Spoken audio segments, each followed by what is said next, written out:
करिए उसी रीति से। तब स्वामी श्री अग्रदास जी ने पूछा कौन? तब उन्होंने कहा वही है जिनको आपने उचिष्ट प्रसाद दे करके पोषण किया है, पालन किया है।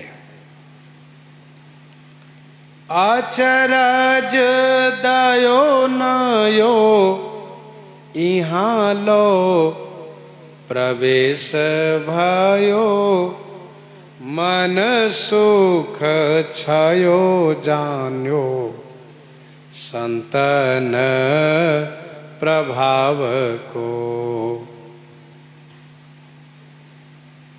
अचरज दयो नयो, नयो माने नया, आश्चर्य हुआ, नया आश्चर्य दिया इसने, भारी आश्चर्य हुआ। यहाँ लो प्रवेश भयो, यहाँ लो प्रवेश भयो अर्थात मेरी उस मानसी पूजा में पहुंच गया मेरा चेला। यह जान करके गुरुजी को बड़ी प्रसन्नता हुई, बड़ी खुशी हुई। शिष्य के उत्कर्ष से, योग्यता से गुरुजी बड़े प्रसन्न हो गए। सोचने लगे कि यह तो कोई अवतारी पुरुष है, ये कोई साधारण नहीं है। नेत्र खोला है, पंखा चला रहा है, सावधानी पूर्वक सेवा कर रहा है और मेरी मानसी पूजा में पहुंच गया है। यहाँ लो प्रवेश भयो, मेरी मानसी पूजा से लेकर के समुद्र तक पहुंच गया ये, बड़ी योग्यता है। मन सुख छायो जान्यो, संतन प्रभाव को। मन में ऐसा सुख छा गया, इतनी खुशी हुई, समझ गए कि अच्छा इन पर संतों की कृपा हो गई। भक्त भक्ति भगवंत गुरु की कृपा हो गई, संतों की कृपा हो गई। अब गुरु जी मानते हैं कि संतों की कृपा हो गई, नाभा जी मानते हैं गुरु जी कृपा हो गई। आज्ञा तब दई भई तो पै साधु कृपा, उन्हीं को रूप गुण कहो ही ये भाव को। उन्हीं को रूप गुण कहो ही ये भाव को। आज्ञा तब दई, स्वामी श्री अग्रदास जी ने तब आज्ञा प्रदान किए। यह भई तो पर साधु कृपा, यह तुम्हारे ऊपर साधु की कृपा हो गई। उन्हीं को रूप गुण कहो ही ये भाव को। उन्हीं श्री राम, उन्हीं संतों के, तुम्हारे ऊपर जिन साधु कृपा हो गई है, उन्हीं साधु के रूप गुण कहो और उनके हृदय के भाव को प्रस्तुत करो। उनका रूप कहो, उनका गुण कहो, उनके हृदय के भाव कहो, अर्थात भक्त के चरित्र को प्रस्तुत करो, भक्तों की कथा गाओ। बोलो कर जोरिया को पावत न और छोर। बोलो कर जोरिया को पावत न और छोर। गाऊं राम कृष्ण नहीं पाओ भक्ति दाव को। गाऊं राम कृष्ण नहीं पाऊं भक्ति दाव को। बोलो कर जोरी या को पावतन और छोर। गुरु जी ने कहा भक्त की कथा गाओ, तो श्री नाभा गोस्वामी जी ने हाथ जोड़ लिए। बोलो कर जोरी, हाथ जोड़कर कहा इन्होंने, गुरु जी इन संतों के ओर छोर न पावत, या को पावत न ओर छोर। ओर माने आदि, छोर माने अंत, आदि अंत नहीं मिलने वाला है। मैं कैसे इनकी कथा गाऊंगा। गुरुजी आज्ञा कीजिए तो श्री राम श्री कृष्ण की कथा गायन करूं।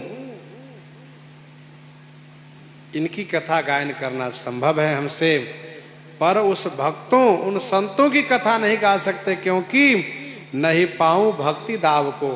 उन भक्तों के दाव, दाव माने जो उनका भाव है, जो उनकी युक्ति है, उनको जो भजन की विधि है, उनकी जो भावना है, उनकी जो चाल चलन है, हम प्राप्त नहीं कर सकते, नहीं कह सकते। कोबर नहीं मुख एक तुलसी महिमा संत की, जिनके विमल विवेक शेष महेश न कही सकत। महिपत्री करी सिंधु मसी तरुलेखनी बनाए। तुलसी गणपति सो तदपि महिमा लिखी न जाय। सो मोसन कही जात न कैसे, साक बनिक मणि गुणगन जैसे।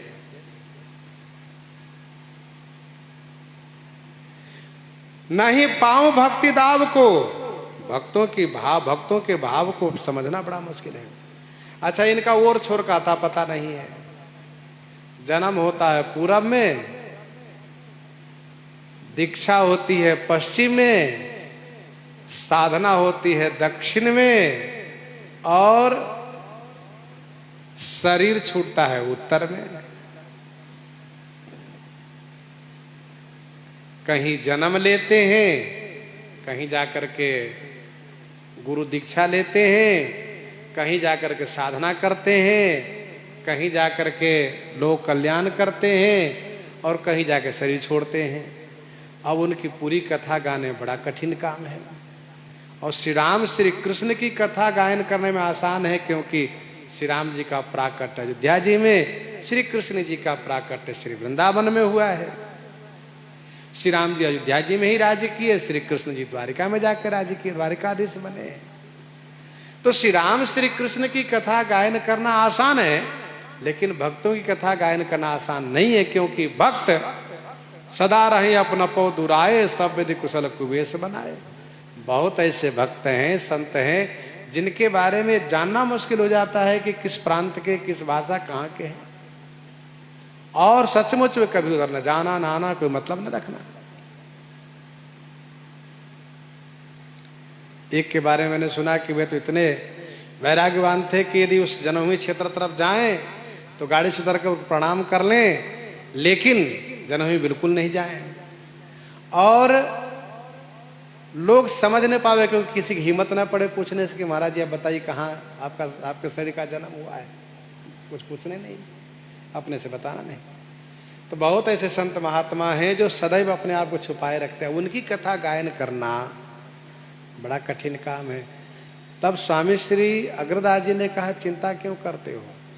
जिस शक्ति ने तुमको मेरी मानसी पूजा से लेकर के समुद्र तट तक पहुंचा दिया, वही शक्ति तुम्हें उन भक्तों की पूरी कथा आलोकित कराएगी।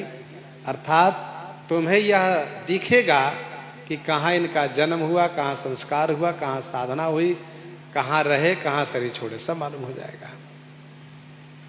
नहीं पाऊ भक्ति दाव को, कही समुझाई बोई हृदय आई, कही सब कही समझाई। तब श्री स्वामी अग्रदास जी ने समझा कर कहा, वही माने वही संत हृदय में आकर कहेंगे, नाभा मेरे बारे में ऐसा ऐसा है समझो। जिन लई दिखाए दई सागर में नाव को, जिन्होंने सागर में नौका दिखा दिए, वही भक्त के चरित्र को दिखाएंगे। नाभा जिस बात को बार बार कह रहे हैं कि नहीं पाऊं भक्ति दाव को, भक्त के भाव समझना बड़ा मुश्किल है। स्वामी श्री सुखदेव जी, श्री सुखदेव जी, उन्होंने ठाकुर जी से कहा कि मैं माया से बचना चाहता हूं, इसलिए माया को रोकिए तब मैं जन्म लूंगा। तो श्री सुखदेव जी माया से डर रहे हैं, माया से बचने के लिए प्रभु से प्रार्थना करते हैं। वहीं श्री मार्कंडेय मुनि भगवान से कहते हैं, प्रभु मेरी इच्छा है माया देखने की। अब बताइए, एक भक्त माया से भागता है, कहता ना मुझे देखना भी नहीं है, दूसरा कहता हम देखेंगे माया कैसी है। तो कैसे कहा जाए?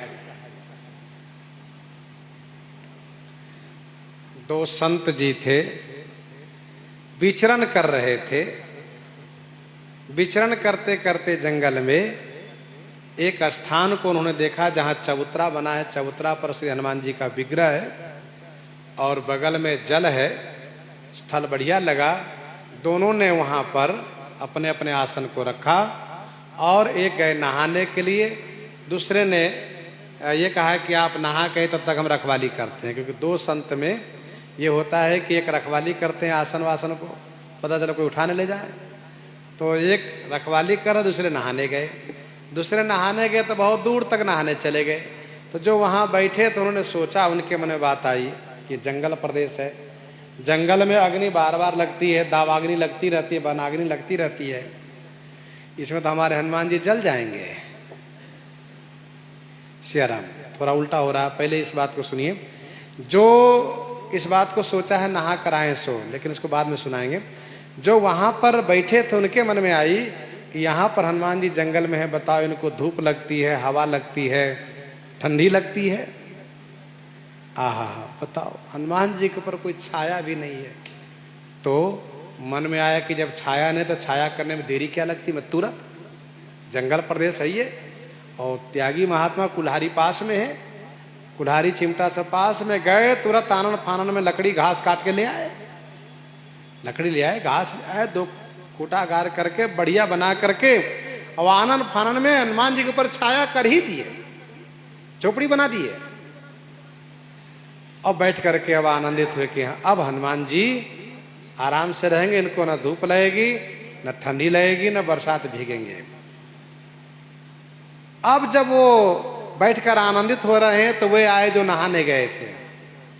उन्होंने आकर के देखा तो उनके मन में बात आई कि देखो ये वन प्रदेश, यहाँ पर अग्नि लगती रहती है, कहीं अग्नि लगी और झोपड़ी जल गई, हनुमान जी भी जल जाएंगे, इसीलिए झोपड़ी को हटाना बहुत जरूरी है। तो उन्होंने कहा सुनो गुरु भाई, इसको हटा दो, तुमने बनाया ने कहा हटा दो इसको। कहा नहीं नहीं मैं नहीं हटाऊंगा। कहा क्यों नहीं हटाओगे? कह रहे हनुमान जी को धूप लगती थी, वर्षा में भीगते थे, ठंडी लगती थी, उस बचाव से हमने छाया किया है, झोपड़ी बनाई है हमने, और तुम कहते हटा दो।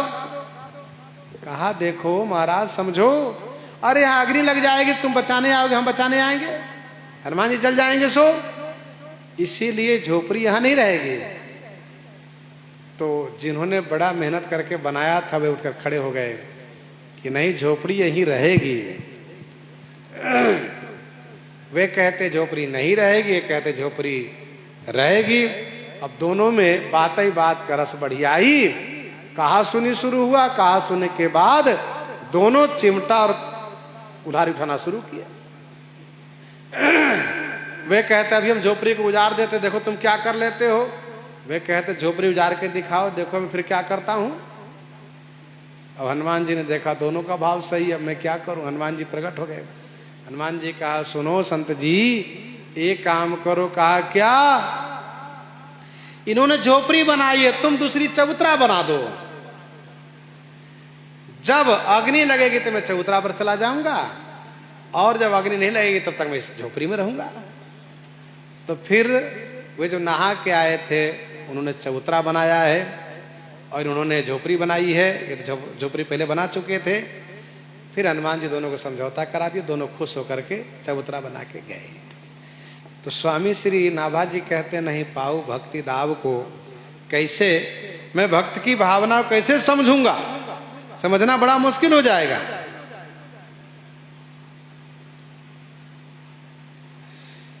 वृंदावन में एक संत जी थे, वे क्या करते थे कि रात्रि में जब 12 बजे तब भोग लगावे, 9-10 बजे रात्रि में रसोई बनाना शुरू करें, 12 बजे भोग लगावें। ये नित्य का काम इनका था। एक नवांग नए संत जी आए, एक नए संत जी आए तो वहीं ठहर गए।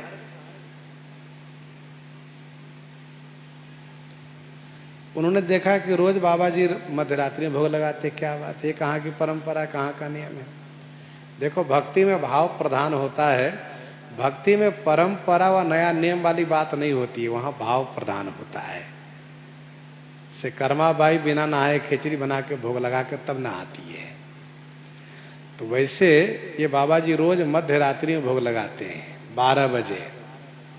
इन्होंने पूछा, जय जय महाराज जी, आप किस परंपरा से रात्रि में भगवान को भोग लगाते हैं मध्य रात्रि में 12 बजे में? उन्होंने कहा, कोई परंपरा नहीं, मैं अपने विचार से, अपने भाव से लगाता हूं। तो महाराज जी, ये मनमानी भाव आपका नहीं हुआ? मनमुखी रास्ता ठीक थोड़ा नहीं होता है। कहा, नहीं नहीं। तो आप बताइए क्यों 12 बजे भोग लगाते हैं, कहाँ का नियम है ये?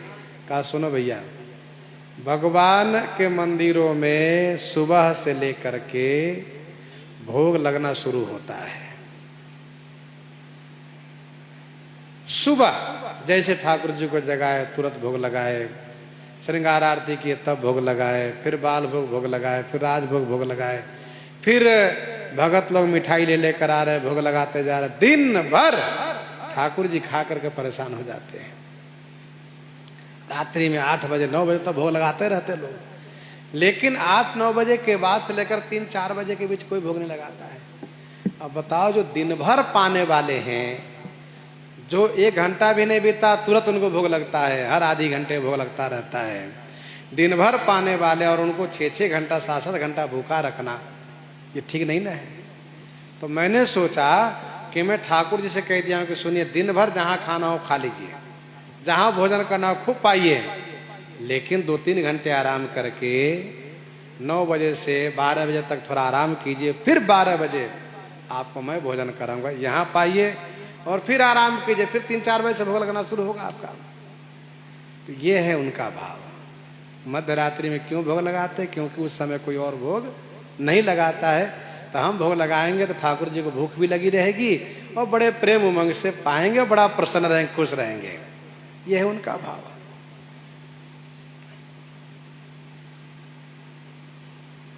अंतर्निष्ठ राजा की कथा है भक्तमाल जी में। इनके मुख से नाम निकल गया और जब यह प्रमाणित हो गया कि आपके मुख से नाम निकल गया तो इन्होंने शरीर छोड़ दिया। जहां की एक तरफ सब भक्त लोग सीताराम सीताराम राधे श्याम गौरी शंकर खूब जपते हैं, लेकिन अंतर्निष्ठ ऐसे भक्त थे कि उनके मुख से नाम निकल गया तो शरीर छोड़ दिए कि मेरे मुख से नाम नहीं निकलना चाहिए, निकल गया तो मैं जीवित क्यों हूं। यह है भक्त का विलक्षण भाव।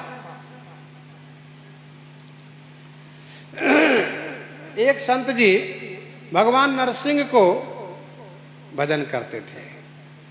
आज भी काठिया परिवार में भगवान नरसिंह की पूजा अर्चना की जाती प्रधान रूप से। तो नरसिंह भगवान की पूजा कर रहे थे एक संत जी। तो दूसरे एक संत जी ने कहा, गुरु भाई ये बताओ, भगवान श्री राम भगवान श्री कृष्ण की पूजा न करके नरसिंह भगवान की पूजा क्यों करते हो? तो बड़े गुस्सैले हैं, बड़े क्रोधी हैं। तो उन्होंने क्या कहा, यह सुनिए। उन्होंने कहा, गुरु भाई ऐसा है कि हम तो बाबा जी बने हुए कहाँ, साधु बन गए ने कहा, और भगवान श्री राम श्री कृष्ण गृहस्थी भगवान है। भगवान श्री राम श्री कृष्ण श्री नारायण श्री विष्णु सब गृहस्थी भगवान है। हम बाबा जी बन गए साधु हैं, इसलिए हम नरसिंह भगवान की पूजा करते हैं जो गृहस्थ न हो। ये भाव है भक्तों का विलक्षण। इसलिए कहा गोस्वामी जी ने, भाव बस से भगवान सुख निधान करुणा भवन, तजि ममता मदमान भजिए सदा सीता रवन।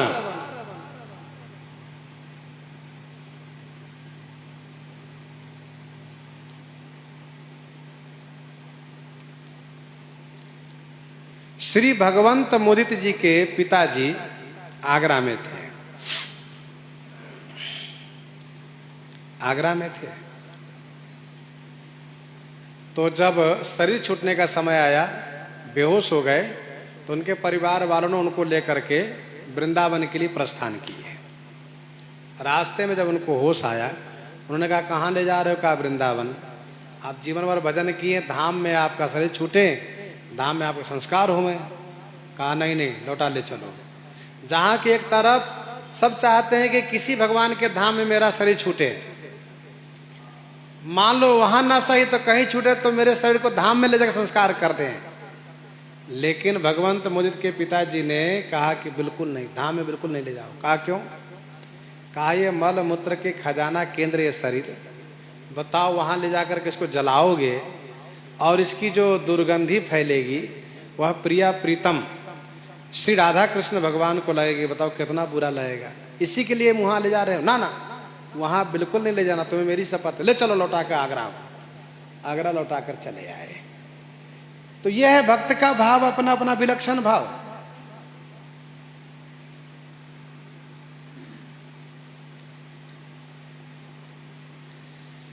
गाऊ राम कृष्ण नहीं पाऊ भक्ति दाव को, गाऊ राम कृष्ण नहीं पाऊ भक्ति दाव को। एक विकट भक्त दिगंबर वेश में नंगी तलवार लेकर के घूमते थे। भगवान श्री कृष्ण अर्जुन के अभिमान को दूर करने के लिए उनको साथ में लेकर के उसी वन में आए, क्योंकि अर्जुन को यह अभिमान था कि सबसे बड़ा भगत मैं ही हूं। तो वन में देखा कि यह जो विकट भक्त है लेटा हुआ है, नंगी तलवार लिया है और सूखे घास को चबा रहा है। देखकर बड़ा आश्चर्य हुआ। अर्जुन ने पूछा श्री कृष्ण से। श्री कृष्ण ने कहा कि हमको बड़ा आश्चर्य हो रहा है, कैसे भगत विलक्षण है, दिगंबर है, तलवार ले रखा है, घास सूखा घास खा रहा है, चल के पूछो कौन है। तो अर्जुन ने उनसे विनम्रता पूर्वक पूछा कि महाराज आप अपना परिचय कृपा करके दीजिए और ये बताइए कि आप इस प्रकार से सूखी घास क्यों खाते हैं, और सूखी घास खाते इतना बड़ा त्याग है तो फिर नंगी तलवार क्यों रखे हैं, क्या बात है। तो पहले उन्होंने टाला, कहा जाना दो, इसकी चर्चा मत करो, जाओ तुम जो कर रहे हो करो। कहा नहीं नहीं बताइए महाराज। तब उन्होंने कहा सूखी घास इसलिए खाता हूं कि नश्वर शरीर है ये, इस नश्वर शरीर को पोषण करने के लिए हरे हरे कोमल घास को क्लेशित में क्यों करूं। सब में परमात्मा विराजित है, इसलिए सूखे घास को खा ले रहा हूं, जिससे कि ये जो मेरे उदर में जठराग्नि है वह शांत हो जाए। मैं अपनी क्षुधा शांत करने के लिए ऐसा कर ले रहा हूं।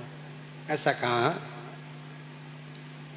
बड़ा आश्चर्य। तलवार क्यों रखे हैं आप, नंगी तलवार चमचमाते हुए। कहा इसके बारे में मत पूछो। कहा नहीं नहीं बताइए महाराज। कहा तो पहले ये बताओ मैं जो कहूंगा वो करोगे। कहा हाँ। तो उसने कहा कि प्रतिज्ञा करो, जिसको मैं कहूंगा उसको तुम मारोगे, तब मैं इस तलवार के बारे में बताऊंगा। कहा ठीक है। तो उन्होंने कहा मेरा सबसे बड़ा दुश्मन वह है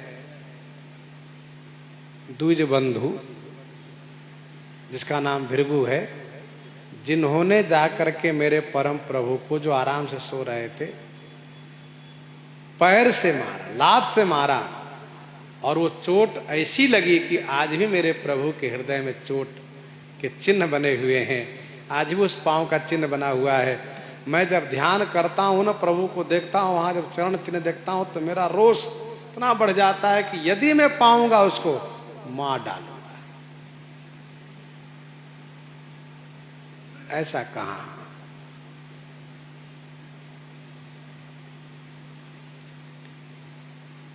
और फिर कहा मैं उस क्षत्रिय आधम को ढूंढ रहा हूं जिन्होंने अपने तो रथ पर बैठा रहा और मेरे परम प्रभु को हाथ में डोरी पकड़ा करके सारथी का काम करवाया।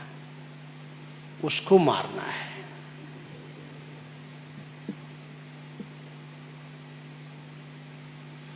और द्रौपदी जी के लिए भी कहा, जिनके 5 पति हैं, उन्होंने मेरे प्रभु को कष्ट दिया।